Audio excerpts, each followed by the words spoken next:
বাংলাদেশের অন্যতম বৃহৎ জলাভূমি চলনবিল, যা নাটোর, সিরাজগঞ্জ ও পাবনা জেলা জুড়ে বিস্তৃত। বর্ষায় এর অপরূপ সৌন্দর্য উপভোগ করতে হাজার হাজার মানুষ নৌকা ভ্রমণে আসেন, কিন্তু সম্প্রতি এই নৌকা ভ্রমণ রূপ নিয়েছে অশ্লীল ডিজে পার্টি, জুয়া ও মাদক সেবনের অবাধ আসরে। ফলে পরিবার নিয়ে ঘুরতে আসা পর্যটকরা পড়ছেন চরম বিড়ম্বনায়। শেকড় থেকে শিখরে। স্থানীয়দের অভিযোগ, প্রশাসনের নজরদারি না থাকায় দিন দিন বেড়ে চলছে এই অনৈতিক কর্মকাণ্ড।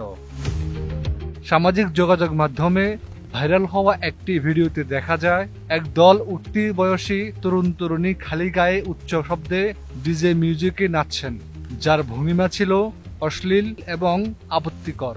স্থানীয় এলাকাবাসী ক্ষুব্ধ হয়ে ঘটনাস্থলে গিয়ে বাধা দেন এবং উত্তেজনাকর এক পর্যায়ে তারা কয়েকজন তরুণ তরুণীকে মারধর করেন।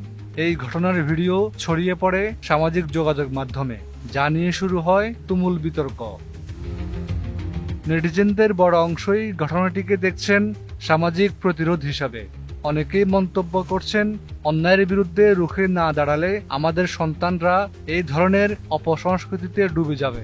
কেউ কেউ আবার বলছেন, প্রশাসনের নীরবতা ও সামাজিক দায়বদ্ধতার অভাবেই তরুণদের মধ্যে এমন বেপরোয়া আচরণ বাড়ছে। শেকড় থেকে শিখরে। সমাজবিজ্ঞানীদের মতে, বিনোদনের নামে অপসংস্কৃতির এই প্রসার রোধে কঠোর নজরদারি এবং জনসচেতনতা জরুরি। হাফিজুল্লাহ, 21 টেলিভিশন।